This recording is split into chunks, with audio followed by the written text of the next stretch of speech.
और प्रियंका गांधी और केसी वेणुगोपाल और खड़गे जी, 4 लोग तो कभी ऐसा बोलते नहीं। वो कहते जनता ने तो हमें जिताया था, ये तो भाजपा ही जालसाजी करके आ गए।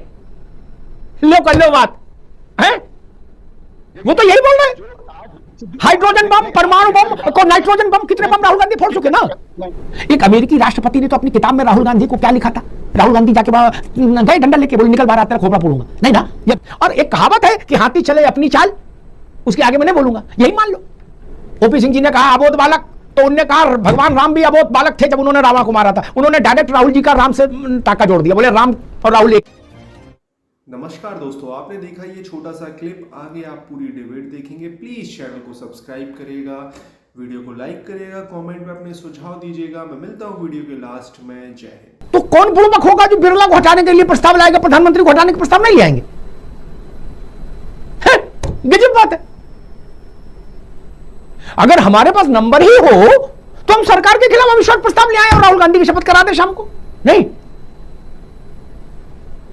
और अगर आप वैसा नहीं कर सकते तो आप ओम बिरला को भी नहीं हटा सकते, क्योंकि एक ही नंबर सब में एक ही चाहिए, चाहे मोदी को हटाओ और चाहे ओम बिरला को हटाओ, नहीं। आज मुझे याद आ रहा है, पूरे देश को भी याद होगा कि जिस तरीके से कोरोना काल में प्रधानमंत्री जी ने कहा था कि ताली थाली बजाओ, इससे कोरोना भाग जाएगा। पूरी दुनिया में हमारी कितनी माहौल बनी थी जी। आज देखिए वही सीन हो रहा है। एक भारत बहुत बड़ा लोकतांत्रिक देश है। नहीं विवेक जी, मसला ये नहीं, विवेक जी मसला ये ओम बिरला हटाओ अभियान का आपने क्यों स्थगित कर दिया, ये मैं पूछ रहा हूं। बाकी सब पर बाद में बात करेंगे। ना अभी नहीं, एक राउंड में सबसे पूछूंगा ओम बिरला वाला अभियान कांग्रेस ने क्यों जेब में रख लिया। पहले इस पर बोलेंगे आप, उसके बाद इजराइल जाएंगे। तेहरान के भी बस पकड़िए, लेकिन अभी नहीं, अभी केवल ओम बिरला। नहीं, ये बिल्कुल आज वही सीन है जो ताली थाली बजा के कोरोना को भगाने का था। आज देखिए बजट सत्र, क्या पूछ रहा हूं, क्या जवाब दे रहे हो आप? कोरोना में चले गए। देखिए बजट सत्र को एक हमारे ख्याल में बहुत लंबा सत्र होता है। क्यों होता है? क्योंकि बजट से आम जनता की जुड़ी बातें होती हैं, इसीलिए बजट का सत्र लंबा होता है कि बजट के सत्र में एक एक बिंदु पे अगर विपक्ष चाहता है, कोई शंकाएं हैं, कोई जनता की बात है, तो उस पर विस्तार से चर्चा हो सके। ये हमारा भारत के लोकतंत्र है, ये उसकी आपने क्या पूछा? मैंने सवाल पूछा मंगल ग्रह का, आप शनि ग्रह का जवाब दे रहे हो। मैंने क्या पूछा, आप कहां की बात बता रहे हो महाराज? ये तो प्रश्न ही नहीं मैंने पूछा। आपने कहा कि नहीं, आप ही की बात कर रहा हूं मैं। आपने कहा कि विपक्ष ने पहले इसको मोशन को नंबर 1 पे रखा। आज विपक्ष क्यों पीछे कर रहा है? इसके पीछे क्या खेल है? अमिताभ जी, कोई खेल नहीं है। ये लोकतंत्र में जनता से बड़ा कुछ नहीं होता है। जनता के हित की बात है। पूरी दुनिया में आज खाड़ी युद्ध का एक तपन महसूस करी जा रही है, तो जनता से बड़ा मुद्दा कोई नहीं हो सकता है। लोकसभा स्पीकर की मुद्दा जनता का नहीं है। ठीक है, जनता को, ठीक है, मैं समझ गया कि अभी रुकना होगा। मैं समझ गया कांग्रेस की रणनीति, ठीक है विवेक भाई, ठीक है, कांग्रेस की रणनीति भी ठीक है। खाड़ी युद्ध पर अब रुक जाओ महाराज, अब रुक जाओ, मान जाओ विवेक जी, अब मान जाओ। तो आप तो मित्र हो हमारे।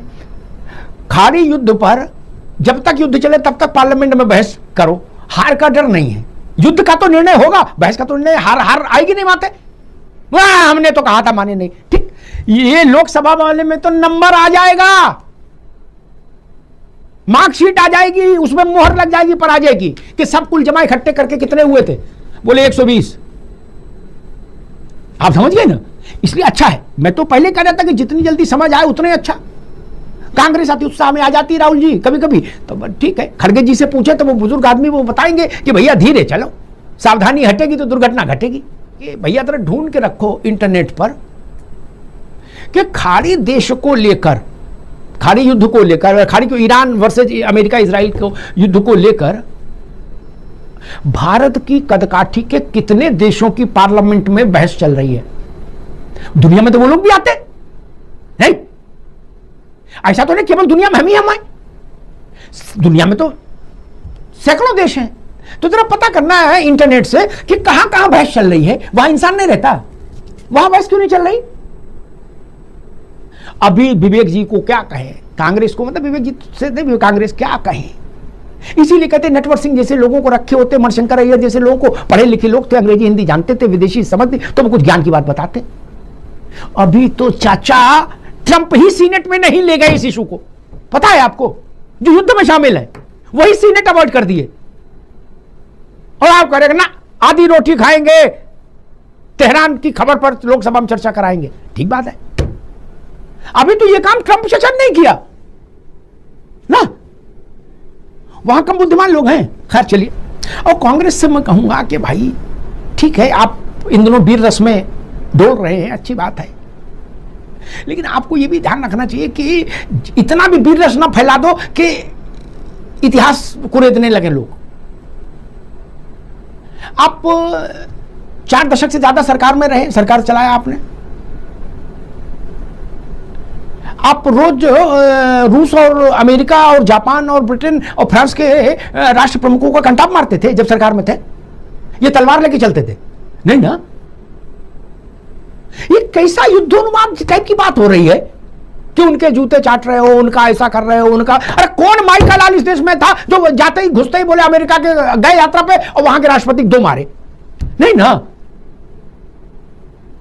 और पता नहीं कि उस दिन कौन था, क्या विषय, मैंने एक अमेरिका के राष्ट्रपति के भारत आने पर उनसे सारे दलों के प्रमुख नेता भी मिले थे। क्या जितने राणा प्रताप बन रहे हैं ना महाराज विवेक जी, सब नया नया कोट सूट पहन के आए थे, चमकने बटन लगवा के, क्या, और ऐसे बच्चे की तरह खड़े थे बिल्कुल हाथ पीछे करके, और मिला के ऐसा लगा जैसे साक्षात प्रभु को दर्शन पा लिया। हम थे वहां, हम इतने आह्लादित नहीं थे जितने नेता आह्लादित थे। अब आप लोग ऐसा बता रहे हो, बोले ट्रंप जहां दिखे मारो। खड़गे जी के नेतृत्व में कांग्रेस के कम से कम 50 सांसदों को तेहरान जाके वहां जमीनी हकीकत देखनी चाहिए, नहीं लगे तो कि भाई हाँ खाली पीली खाइयो ना पियो, हमारी नीके रहियो, एक कहावत है। अरे हमदर्दी जता रहे हैं तो पूरी जताओ, उधर से टर्की हरकी दुबई वही भी घूम के आओ जहां तोपें गिर रही हैं, फिर पार्लियामेंट में चर्चा करो कि मैं आंखों से देख के आया। खड़गे जी को ले जाओ। नहीं, मैं तो ओपी सिंह जी की पार्टी से कहूंगा, प्रधानमंत्री जी से भी कहूंगा कि आपको कांग्रेस के एक प्रतिनिधिमंडल को तेहरान भेज देना चाहिए। ये कांग्रेस हो, जो जनता पार्टी, लोकदल हो, चाहे समाजवादी, सब जानते हैं कि तेल ना तो भारत पैदा कर रहा, ना बांग्लादेश, ना पाकिस्तान। ठीक, इसी स्थिति से उनके बर्तन बिक गए कि नहीं बिक गए? वो 350 रुपए से ज्यादा पर लीटर बेच रहे हैं तेल के नहीं बेच रहे हैं? एक आदमी 2 लीटर खरीद से ज्यादा नहीं खरीदेगा, ये राशनिंग लग रही है कि नहीं लग रही है? तो हमारा मैनेजमेंट बेहतर नहीं है, ये आपको क्यों लगता है बार बार? पाकिस्तान होना चाहते हैं क्या? या उनके लिए युद्ध अलग हो रहा और हमारे लिए अलग हो रहा? विवेक जी, मुझे ऐसा युद्ध बता दीजिए दुनिया के इतिहास में जब बड़ा युद्ध हुआ हो और पूरे विश्व में कोई भी देश, कोई भी इलाका उससे अप्रभावित रहा हो। मुझे एक उदाहरण बता दीजिएगा, मैं अपने सारे तर्क वापस ले लूंगा। विवेक जी, आपने जब बात करी पाकिस्तान जैसे देश से हमारा कोई मुकाबला नहीं, आपने नाम ले लिया। अरे मुकाबला की नहीं कह रहा हूं दादा रे, मैं कह रहा हूं तेल ना वो पैदा करते ना, हम मुकाबला कौन कह रहा है?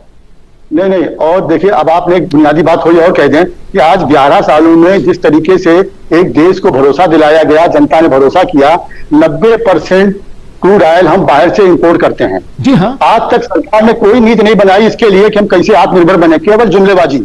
अब मैं दूसरी बात पे आता हूँ। एक मिनट विवेक भाई, एक मिनट 11 साल में इनने ये तेल में आत्मनिर्भर नहीं बन पाए, लेकिन 45 साल से आप अंताक्षरी खेल रहे थे। नेहरू जी से लेके और मनमोहन सिंह तक अंताक्षरी खेल लेते कि लूडो। आपको नहीं पता था तेल में आत्मनिर्भर बनना है? अरे आप घरों में से टट्टी गुसल खाना तो बनवा नहीं पाए महाराज। आजादी के 75 साल बाद वो काम करना पड़ा कि घर में शौचालय हो, नल में टोटी में पानी आए। ये तो आप कर नहीं पाए। आप बता रहे कि तेल में आत्मनिर्भर नहीं बनाया भारत को। अरे आप कम से कम शौचालय में तो आत्मनिर्भर बना देते। गजब बात करते हो महाराज जी। नहीं नहीं, आपकी बात है, लेकिन बात है कि देखिए आज हर बात के लिए अपनी नाकामी छुपाने के लिए आप कांग्रेस का जिक्र करते हैं। देश की जनता को आप बार बार उठाए कटघरे में खड़ा करते हैं। देश की जनता ने कांग्रेस के विपक्ष में बैठा दिया, आपको आपकी बातों पर भरोसा किया, आपको सत्ता में बैठा दिया। आपने 11 सालों में क्या किया उसको नहीं बताते आप हैं, कांग्रेस ने ये किया वो बताते हैं। इसके माने आप थोड़ा जनता की राहुल गांधी सुन, एक बार सुन, एक राहुल गांधी सुनेंगे या उनकी टीम के लोग सुनेंगे जो, तो वो आपके लिए गलत धारणा बना लेंगे। पूछो कैसे? आपने कहा, इस बात से मन में धर्मेंद्र भाई भी सहमत होंगे, आपने कहा कि जनता ने कांग्रेस को बाहर बैठा दिया। राहुल गांधी और प्रियंका गांधी और केसी वेणुगोपाल और खड़गे जी, 4 लोग तो कभी ऐसा बोलते नहीं।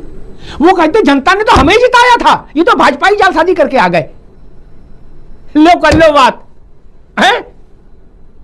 वो तो यही बोल रहे हैं, हाइड्रोजन बम, परमाणु बम को नाइट्रोजन बम, कितने बम राहुल गांधी फोड़ चुके ना।